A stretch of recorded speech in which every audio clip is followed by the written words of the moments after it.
Ignition sequence start. 6, 5, 4, 3, 2, 1, 0.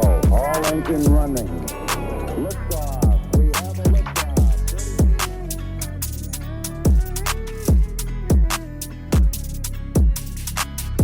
Ladies and gentlemen, welcome back to Orbital Takes. Today is Wednesday, October 19th. Today's episode is brought to you by your favorite space accounts, Space Flight Hub and Space with SPO. Today's rundown, let's talk about it. We're going to be talking about a record-breaking gamma ray burst. We'll go into the Lucy spacecraft flyby.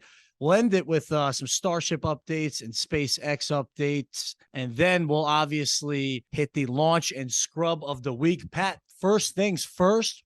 Astronomers have just seen the most powerful explosion ever. So this gamma ray burst is about 2.4 billion light years away. They're calling it the boat, the brightest of all time. And it was so powerful, it even affected the Earth's atmosphere. And our guess is that billions of years ago, this dying star collapsed and it exploded into a powerful burst of gamma rays that fired directly towards Earth. And on October 9th, I guess it washed over our planet, right? We obviously didn't feel it. I mean, I didn't feel it, but 3 space telescopes picked it up. So the Swift Observatory, the WIND spacecraft, and I think there was one more. Oh, the Fermi Gamma Ray Space Telescope, which was arguably the coolest telescope we have. We need to talk about that in a minute here. But yeah, I mean, this was crazy, dude. I was at the Jet Dolphin game on October 9th, just, drinking Tito's, having a great time. And little did we know that our entire planet almost just got zapped out of the solar system. Isn't this insane? I didn't know we would still find stuff like this, to be honest. I thought we had kind of already seen like, oh, yeah, we know what quasars are. We know what pulsars are. We see the, supernova. To see this like brightest of all time, it's just goes to show you we still have a lot to learn about the cosmos. Yeah, and it's really scary too at the same time. So it's obviously on the spectrum of light, we can't see it, right? It's not visible to us. But this, oh shit, you would feel this thing if this was any closer. If this was in our galaxy, which it's not, we would be fucking zapped, man. We'd be fried. Yeah. How insane is that? And so these gamma ray bursts are honestly terrifying. When you think about it. The brightest events in the universe, besides the Big Bang, I'm pretty sure. Like, this is fucking nuts. Yeah, it was something crazy, like 15 times brighter than the previous record holder. Do I have that right? I think I do. Oh yeah. Yeah, it's just wild. And yeah, you're right. If this was in our galaxy, we would be fried. It's amazing this stuff doesn't happen more in the Milky Way. Planet kind of sterilizing events, if you will. Mm-hmm. And, everybody's talking about, let's get the DART mission ready again, to defend our planet. I mean, is it even possible to defend our planet from something like a gamma ray burst? If a dying star turns into a black hole, like closer than we expect, and then zap, you know what I mean? I wonder what's happened out there billions of years ago that is going to hit us either this week, next week, the following week. Like, that's what I'm thinking about, right? Like, this happened billions of years ago, and I'm sitting over here at the Jet game with a beer in my hand, and we just got zapped by one of the biggest gamma rays of all time. Like, what's coming next? That does kind of concern me, because I did read up that one of the past mass extinction events could possibly have been from a gamma ray. Like, that's fucking nuts. I was at Arrowhead Stadium for Chiefs Bills as the Chiefs were getting zapped, so I don't know if there's a correlation there. But dude, I was gonna ask you about that. That was tough, huh? Mahomes doesn't throw late game picks like that, dude. It sucks that Mahomes lost that game for us, because he does so many great, amazing things. So like, you can't hate on the guy, but it's like, why are you throwing into double coverage, bro? Yeah. Well, hey, Pat, on a more positive note, how about Lucy, the spacecraft, flying by Earth? So Lucy popped back home for a little bit for a gravity assist. It was a slingshot into a new orbit to check out some new asteroids, right? Isn't Lucy on like a 10-year mission to go check out the Trojan asteroids and find the secrets to our solar system? Or what's up with this? Yep. Yeah, the Trojan asteroids, they are... so if you imagine Jupiter's orbit around the sun, these are groups of asteroids that are before and after, and these gravitationally kind of stable, kind of similar to like the L1, L2 Lagrange point, where, James Webb is kind of parked, and where we have other probes that are parked in similar things like that. So this is kind of along the same vein as that, they've kind of grouped together in these 2 pockets, if you will. And so astronomers assume that these are really building block, like literal building blocks of the early solar system. So Mhm. dating back 4 billion years plus. So we haven't seen these things up close yet, but that's what Lucy is for. And it just goes, we talk about it all the time, just how mind blowing space is. But to get to Jupiter, we have to fly by Earth to get that gravity assist. Just how wild is that? That is pretty crazy. And it was actually on the 1-year anniversary that we launched it. So we launched it in 2021. It's actually, it's a 12-year mission. I know they have targets all the way up until 2033. Think about Mhm. that. 10 years from now, Lucy's going to continue to just swing by Earth and then go check out more Trojan asteroids. I mean, that's pretty cool. This mission is $981 million. I think it started at. It's probably way past that now, right? Mhm. But I mean, yeah, Yeah. this is pretty expensive to find the secrets of our solar system, huh? Where Yeah, the hell but we they're come from. right. You're not wrong.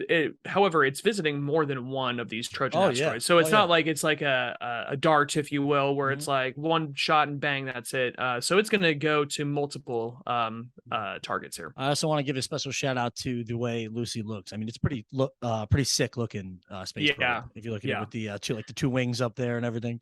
Yeah. And Lucy is named, it's not an acronym. Did you know this? It's Yeah, not, it's tell not tell the one people of, what it is. Tell the people. so it's not an acronym like DART, double asteroid redirection test. It's not like that. It's so the Lucy mission is named after the fossilized skeleton of an early hominin, which is a pre-human ancestor discovered in Ethiopia in 1974 and named Lucy by the team of paleontologists who discovered it. So it's basically like they think these asteroids are going to be the link between what we currently observe as your run-of-the-mill asteroids that we have encountered, Ryugu, Bennu, those kinds of things that are kind of maybe more mature. They've evolved a little bit, if you will, because these Trojan asteroids have kind of just been parked out there by Jupiter this whole time, and they weren't ever able to coalesce into anything differently. So yeah, that's kind of where they get that name from. It's kind of like a missing link, if you will. Yeah, and shout out Lucy, who lived millions of years ago, and now you are world famous. There you go. Yeah, and, a spacecraft's named after you. There you go, Lucy. Yeah, shout that's out, pretty Lucy. cool. Yeah, it's wild that this is not an acronym. Yeah. I can't think of Artemis obviously isn't an acronym, Apollo isn't an acronym, but when was the last time we had a mission that wasn't some kind of strained acronym? Yeah, I mean, my goal would be to, do enough down here that one day a space mission won't be named after me. Maybe we'll go to a planet with rivers of alcohol or something like that.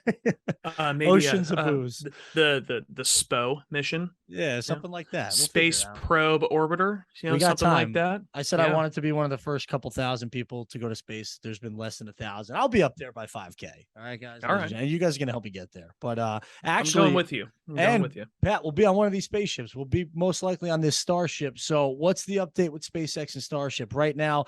I did read that they're not racing to go to orbit because if something happens with this and there's a RUD, which is short for rapid unscheduled disassembly, Elon said that it could push it back by 6 fucking months. So Elon's like, yo, we're taking this slow, we're going to take it easier. It's stacked, but everybody fucking relax. You know what I mean? When do you think we're actually going to launch this baby? I'm going to say late November of this year. His original timeline was like, oh, we're going to be ready in March, which we talked about last week. And that's just, that's the Elon timelines that, you got to take him with a grain of salt because he's very, which is, good to have, aggressive timelines there because otherwise, you're just like, blah, blah, blah. I'm just going to kind of do my own thing at my own pace. So I appreciate his aggressive timelines, but yeah, when, especially when you consider, when you consider stage 0, the Mechazilla and all the infrastructure that goes there, if you have a big ass Starship blowing up there, it's gonna ruin your day. It's gonna destroy stage 0, which they've invested potentially hundreds of millions of dollars into already. So yeah, there's always going to be some risk in brand new rocket programs, but you try to mitigate that as much as possible. Yeah, and we're in this weird point in time where it's like we do have a ticking clock. Like we don't have all the time in the world to get back to Mars. Like we pretty much have to get this done in the next couple of years. So like something like setting this back 6 months would really fucking suck. Yeah, it's already been set back. Like we thought this was going orbital way sooner than now, right? Yeah. So I mean, it's already been set back.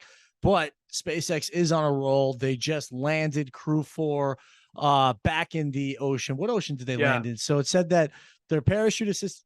It said that they returned to Earth in a parachute-assisted splashdown in the Dragon spacecraft, 4:55 on Friday, October 14th, the coast of Florida. And after they returned to shore, the astronauts flew to Houston, which they always do, and they get greeted by their families and everybody over there for a breakdown. They do like interviews and stuff. And yeah, some stats about Crew 4. They traveled 72,000. No, what is this? Oh my God. They traveled 72 million miles during their 170 days aboard the space station. They completed over 2,500 orbits around the planet. I mean, can you fucking imagine that? These guys were up there for 170 days. Yeah. Well, you get like 14 a day or something like that when you're going around the Earth every 90 minutes. It's something like that. I can't remember. So this was, Crew 4. I was bummed because the capsule was tracking who's going to like re-enter the atmosphere right over Kansas City where I'm at. Oh, really? But it was cloudy that day, so I literally couldn't see it. But like I went up and I was like, oh you know shit. what, Pat? I don't feel bad for you guys one fucking bit. I have never seen one star in Manhattan in my fucking 7 years of living here. Like every single event that happens where something's like you got to look up, I literally can't see shit. I don't feel bad for you guys at all. Okay, that's fair. Okay, going back to this Crew 4 thing, have you seen this SpaceX guy that has to jump off of the capsule into the ocean? That looks like a pretty cool job. And I always think about that. Like if he touches the outside of that, isn't it like burning hot? Well, no, I mean, it's already splashed down in the ocean, so it's cool down. True. But still, but it's like I was looking at that say like, there's not a better way for him to get off the spacecraft than just like he does a cannonball every time. The ocean. Yeah, every time. Yeah, and it's just like, oh yeah, that's planned. That's what he was gonna do. It's just so funny. Like we have this, completely modern spacecraft, and we have this guy who the only way he can get away from it is just to jump into the ocean. Yeah, and if you're watching that, it also looks kind of creepy at night, Pat. Like that like the Crew Dragon just sitting there like bobbing in the ocean when it's like pitch black out. It's kind of fucking like it's kind of scary, honestly. Yeah. But I mean, they have just done the ultimate, 170 days in orbit, staring at the blackness of space. And as William Shatner said, nothing scarier than that, right? Yeah, you see death. I also like when they come back and they say, thank you for flying SpaceX. Welcome back to planet Earth or whatever it is. It's just like, yep, cool. It's just a commercial service at this point. Yeah, that is pretty cool. I gotta tune into that. I haven't watched their mission debrief yet, but I always get a kick out of watching those and just hearing some of the questions that people ask. I mean, they did a ton of shit up there. I know they let's see here. So they did continued work and investigations on documenting how space diets affect our immune system and our guts. What else? That's great for the people who like to eat. They also everybody likes to eat. Yeah, true. I'd have a serious problem eating in space. Everybody knows my diet's already fucked up. I already don't know how to cook or whatever. I'd probably die. I wouldn't die from anything else in space, but just not knowing what to eat. You know what I mean? My bread and butter wouldn't probably do well up there. I would say that's the one kind of thing I'm hesitant about in space travel is what the food is going to be like, because I know the Inspiration 4 crew, they didn't have any hot food. It was all like cold food. And I just for, how long were they up there? Like 4 days, 5 days, whatever. Not having a hot meal in 5 days, man, that just doesn't sound that cool. I also wanted to tell you, so they did other studies on adverse effects on astronaut hearing from equipment noise and microgravity. And, we got to realize here, people haven't been in space for that long for this continuous amount of time, right? Scott Kelly holds the record didn't somebody just beat Scott Kelly? Yeah. Oh my gosh, Mark Vande Hei just beat Scott Kelly, but it's a Russian cosmonaut who holds the record. It's like 420 days or something like that. That's still not that many days. 440 days, I think. Yeah. It's if you're 30 years old, you've lived thousands of days. We still have very little data on to how space affects us or how microgravity affects us. And it's not good. Everything we've been learning is horrible. It's basically humans are not meant to be in space. Unless we just keep humans up there and, you start, I don't know, genetically evolving up there. Okay, so there's this NASA program, and maybe I can dive deep into this next episode, where they're looking into how to turn certain genes on and off to make you resistant to radiation. That is so sad. Where you would essentially, take a pill when you go to space, and that turns off the gene or whatever. And so radiation now doesn't affect you near as much. And then when you get to Mars, you take another pill and it kind of turns it back on, and your system is back to normal. That would be so sick. This is literal research that's going on right now. Yeah. Did you also hear about the fact that they might come out with a cancer vaccine? I mean, yes, by 2030. Yeah. Let's go. Yeah. Pat, let's just stay alive. Staying alive. Because honestly, dude, if we make it till 2035, I feel like we might not die. Honestly, there's a Queen song called "Keep Yourself Alive." Yeah, please. All right, well, we're doing a great job at that right now. Let's keep going here. All right, launch and scrub of the week. This is my favorite segment, honestly. Let me kick us off here. My launch of the week, Pat. The headline of this article that I took this from is "Scientists Call for the Ocean to be Recognized as a Living Being with Inherent Rights." I fucking love this. The Earth, I think there's about 71% of Earth's surface is water. There's billions of water worlds out there. Let's give our ocean rights. I love the ocean. Big ocean guy, big Jersey Shore guy. I am launching water worlds. How you feel about that? You think we can give the ocean rights or what? So can you go into what the article meant by giving the ocean rights? Yeah, so it's basically international law needs to evolve to reflect the ocean's inherent rights to exist, flourish, and regenerate. Ocean health is human health. It's basically a new philosophical approach that elevates our natural environment to a position of equality with humanity rather than like a separate domain, right? So now the ocean is one of us, which I always suspected the ocean was like fucking alive. I always had this joke that like the ocean was the alien. Let's just give it rights as if it is an alien, right?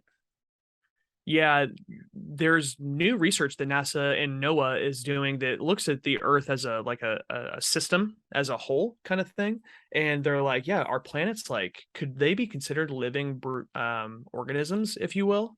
And this kind of goes along that same vein. Possibly. Yeah, possibly. Well, there you go. I'm launching all water worlds, and we're going to continue to find tons of them with the JWST. I'm really excited about that. We're going to start. You guys are going to start hearing or getting videos from us all the time about just finding new water worlds. So there you go. Launching that. What's your launch of the week? I launched the week the DRATS crew, the Desert Research and Technology Studies. This is a conglomeration of NASA and JAXA. There is a guy, Akihiko Hoshide from JAXA. There is Naofumi Akita from JAXA. There is Nori. I'm not gonna. I was gonna say you were on a roll there. Yeah, brother. I'm not gonna try to butcher all these. So let's cut it there. So DRATS is a partnership between NASA and JAXA where they were part of the whole Artemis Accords is JAXA is going to be building a lunar rover for the program, and by doing that, they are given seats on future Artemis missions. So this was kind of a test, if you will, of one of these prototype rovers. And this small group of astronauts from JAXA and NASA basically spent a few days in one of these rovers, just kind of testing it out and seeing, okay, like what are the human factors that we need to consider to set up how the rover is designed, how we ingress, how we egress, kind of all that stuff. So, this is just putting actual hardware to test. It's actually putting systems and processes to test for an upcoming lunar mission, which hasn't been done really since, obviously the 1960s and 70s. So I think it's super cool that this is starting to become commonplace and real in the space industry. So I am launching the Desert Rats crew. That's pretty sick. Where did you say they're testing it again? They were testing it in the desert outside of Flagstaff, Arizona, called Black Point Lava Flow, which is, they're going to be in kind of, obviously it's very different because it's the moon, but kind of similar geographical lava flow on the South Pole there. So it's obviously not the same, but it's a pretty close analog. Wow. So see, Pat, we got some controversial orbital takes going on here because my scrub of the week was JAXA. Their first orbital launch of 2022 did not go according to plan last week. Their Epsilon rocket failed during it was like the highlight demonstration, of 2022, and it failed. So I was doing some research. they formed in 2003. They really haven't been around for that long. And although you're Right. saying, yeah, they're doing all that, I'll tell you what, buddy, we're scrubbing the rocket this week. So it's good that they're putting their efforts elsewhere because, yeah, that first orbital launch did not go according to plan. And that was my scrub of the week. How do you feel about that? Yeah, the JAXA, they're well known for their robotics. The humanoid person thing that was on the space station, I believe, was built by Honda, which I think this rover is potentially built by Honda as well. At least the one that's going to land on the moon. So the Canadians, they have their Canadarm that they specialize in. JAXA can specialize in other types of robotics and rovers and whatnot, but let's maybe rely on our commercial partners for rockets. I feel that. What is your now what is your scrub of the week here? I think you got a funny one, right? My scrub of the week, I had never heard about this, and I came across this and I sent it to you a couple of days ago. So apparently somebody has done the nasty on the moon already, to a certain extent at least. This intern for NASA several years ago, what was it, back in 2001, I think? I guess he found a way to bogart some moon rocks. I don't really know how else to say it. He was 24 years old. He was an intern at the Johnson Space Center and somehow had access to be able to remove moon rocks from the facility. And he took these moon rocks back home, and what did he do to them? He did the dirty with his girlfriend. Okay. On top of these moon rocks. Okay. So I guess they laid him on the bed, they put a blanket over it, and they proceeded to have sex. Make love. Yeah. And first of all, cannot be comfortable to do so on rocks, even if there is a blanket on him. But second of all, I hate this guy. Yeah. I really hate this guy because if I had access to moon rocks like that, I would not do that. I would maybe do something different if I had access to these, touch them or, whatever, but you're ruining it for everybody else, bro. I don't know how I feel about this, Pat. I mean, it makes me furious because I kind of want to be the first person to have sex on the moon, have sex in space, have sex on moon rocks. And honestly, Pat, my brand, I feel like I might be one of the front runners to maybe do something like that, honestly, right? I mean, think about it, kind of like more like an R-rated space brand. Like, who else would be a better candidate to have sex in space than me, or have sex on the moon than me, right? I mean, at least for now. The everyday astronaut is not going to be doing this, No, exactly. And I'm willing to live stream it. Maybe I'll get a little OnlyFans action going on there. Oh man, Space with Spo OnlyFans edition. I love it, dude. That's where the money's at. You know what I mean? Not Instagram subscriptions. OnlyFans subscriptions. That's where the money's charge at. A premium for those subscriptions. Yeah, but this is pretty funny that this guy did this. So honestly, I'm scrubbing this intern who ruined it for the rest of us. I think it's pretty although hilarious. I will say you can still hold that for being the first person to make love on the moon. He just made love touching a piece of the moon. Yeah, it would have been funnier if he decided to self-pleasure himself on the rocks like that. Like having sex on top of the rocks is like funny, but it would be hilarious if he was like, "Hey, I pleasured myself on top of these moon rocks by myself." I think that'd be a lot funnier, honestly, if he came out like with that and said it. He should probably be arrested, right? Yeah, I don't know how he wasn't, to be honest with you. I think because he returned them all, but he was obviously fired from NASA after that. But yeah, I don't know. I had never heard about this before, I just came across this article and was like, you know what, this is very on brand for Orbital Takes. You know what? I'm going to I'm gonna call Chris Cassidy and Victor Glover, and we're gonna go over to this guy's house and we're gonna shake him down. Really get whoop his ass. Really get the true story here. Like, did you or did you not bang on these moon rocks? Be honest with us. Don't lie to us. Don't, because honestly, if he's lying, then there is a big opportunity out there for somebody to do that in the future. Not saying this could be myself. It probably will be myself, but just saying. Well, I like bringing Chris Cassidy, former Navy SEAL, Victor Glover. He looks like a bad motherfucker too. So those are the top. In my mind, those are like the two most jacked Navy astronauts that will beat the shit out of anybody. Yeah, on Earth or in space or on any other planet. Yeah. So there you have it. What was this? Episode 24, I think. Episode 24. Pat, where should they find us online?